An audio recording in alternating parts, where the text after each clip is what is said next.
اعوذ باللہ من الشیطان الرجیم بسم اللہ الرحمن الرحیم اللہم صلی وسلم علی محمد وعلی آل محمد بعدد کل شیء معلوم لک۔ معزز سامعین و ناظرین، خلاصہ قرآن کے حوالے سے رجوع الی القرآن کے سلسلہ میں آج ہم دوسرے پارہ کا ذکر کریں گے۔ پارہ نمبر 2، جس میں 141 آیات کریمہ موجود ہیں، اور یہ 141 آیات سورہ بقرہ سے متعلق ہے۔ اس پارے کا آغاز سیقول السفہاء سے ہوتا ہے۔ اللہ رب العزت نے اس پارے کے آغاز میں ایک عظیم واقعہ کا ذکر کیا ہے، جسے تحویل قبلہ کے نام سے جانا جاتا ہے۔ جب آقا کریم صلی اللہ علیہ وآلہ وسلم مکہ سے ہجرت فرما کر مدینہ تشریف لاتے ہیں تو آپ نے 17 مہینے بیت المقدس کی طرف رخ کر کے نماز ادا فرمائی۔ کریم آقا صلی اللہ علیہ وآلہ وسلم کی ذات طیبہ کو بعض یہودیوں نے طعنہ دیا کہ آپ ہمارے قبلہ کی طرف منہ کر کے نماز پڑھتے ہیں۔ تو کریم آقا صلی اللہ علیہ وسلم نے مسجد بنو سلمہ، اس میں ظہر کی نماز کا وقت تھا، 2 رکعتیں ہو چکی تھی اور 2 رکعتیں باقی تھی۔ آپ اتحیات میں جلوہ افروز تھے، قلب اقدس میں خیال آتا ہے۔ اسی خیال کے تحت آپ نے اپنا چہرہ مبارک آسمان کی طرف اٹھایا۔ اب اللہ رب العزت نے اس ادائے محبوب کو بھی محفوظ رکھا ہے اپنے کلام میں۔ وہ جو اللہ رب العزت کے حبیب پاک صلی اللہ علیہ وسلم نے چہرہ مبارک اٹھایا، اللہ نے اس تذکرے کو، اس ادا کے ذکر کو قیامت تک کلام پاک میں محفوظ فرما دیا، اور یوں فرمایا قد نرا تقلب وجہک فی السماء فلنولینک قبلۃ ترضاھا۔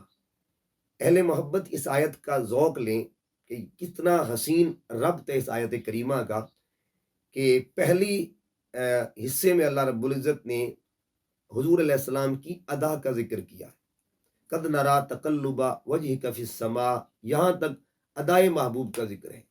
فلنولینک قبلۃ ترضاھا، اس میں رضائے محبوب کا ذکر ہے۔ تو اللہ رب العزت نے اپنے محبوب کی ادا کا ذکر بھی فرمایا ہے اور رضا کا ذکر بھی۔ تو میں محبوب جس طرف آپ رخ انور فرما دیں گے، جس طرف آپ کی رضا ہوگی، جس طرف آپ کی منشا ہوگی، ہم اسی طرف قبلہ بنا دیں گے۔ تو خانہ کعبہ کی تعریفات میں ایک تعریف یہ بھی ہے قبلہ کی، کہ قبلہ جس کی طرف آج ہم منہ کر کے نماز پڑھتے ہیں، رخ کر کے نماز پڑھتے ہیں، یہ رضائے مصطفیٰ کا نام ہے، منشاء محبوب کا نام ہے، مرضی محبوب کا نام ہے۔ اس کے بعد اسی رکوع میں کتب سابقہ کے اندر جو آقا دو جہاں صلی اللہ علیہ وسلم کی عظمتوں کا ذکر ہوتا تھا، مثلا تورات میں حضور علیہ السلام کی شانوں کا ذکر تھا۔ یہودی ان اذکار کو پڑھتے بھی تھے، حضور علیہ السلام کی شان کے بارے میں جانتے بھی تھے، اور اتنا گہرائی کے ساتھ جانتے تھے، یعرفونہ کما یعرفون ابناہم، جیسے کوئی اپنے قریبیوں کو جانتا ہے، اپنے بیٹوں کو جیسے کوئی جانتے، اتنا قرب تھا معرفت کے اعتبار سے۔ لیکن جب حضور علیہ السلام کی آمد ہوئی تو وہی یہودی تعصب میں چلے گئے، متعصب ہو گئے، اور حضور علیہ السلام کی عظمتوں کا انکار شروع کر دیا۔ اللہ رب العزت نے یہاں ان کا بھی ذکر کیا ہے کہ جو حضور علیہ السلام کی معرفت رکھتے تھے لیکن پھر بھی کتمان حق کرتے تھے، حق چھپایا کرتے تھے۔ اس کے بعد پھر آگے اللہ رب العزت نے امتحان صبر کا ذکر کیا ہے، یعنی ایک آیت ہے جس میں اللہ نے صبر کا حکم بھی دیا ہے اور صبر کا اجر بھی بتا دیا ہے۔ یا ایھا الذین آمنوا استعینوا بالصبر والصلاۃ ان اللہ مع الصابرین، ایک ہی آیت میں امر ہے اور ایک ہی آیت میں اجر کا ذکر بھی ہے۔ اب امر کا بھی ذکر ہے، اجر کا بھی ذکر ہے، دونوں کا تعلق صبر کے ساتھ ہے، لیکن سوال یہ کہ صبر کے مراحل کیا ہیں؟ صبر کا جو امتحان ہے اس کے اندر پیپرز کون کون سے آتے ہیں؟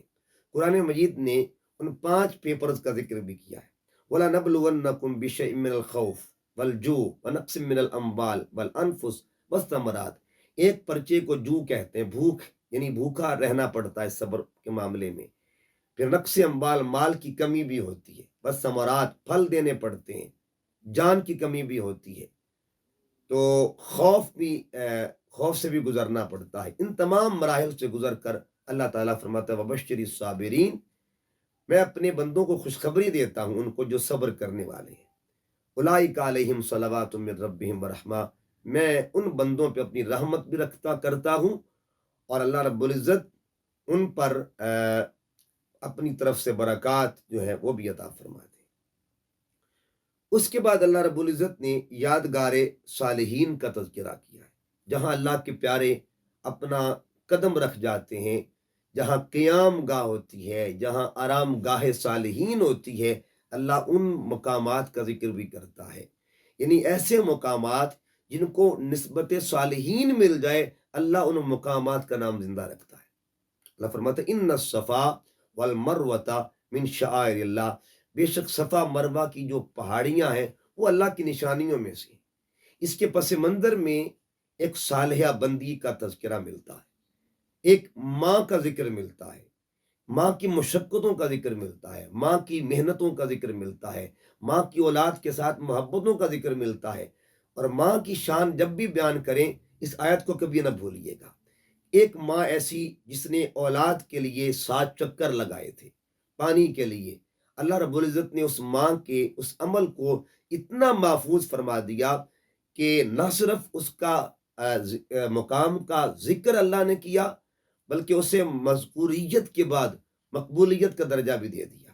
قیامت تک جتنے لوگ حاجی وہاں جاتے رہیں گے، عمرہ کرتے رہیں گے، حج کرتے رہیں گے، تو وہاں صفا مروہ کی سعی بھی کرتے رہیں گے۔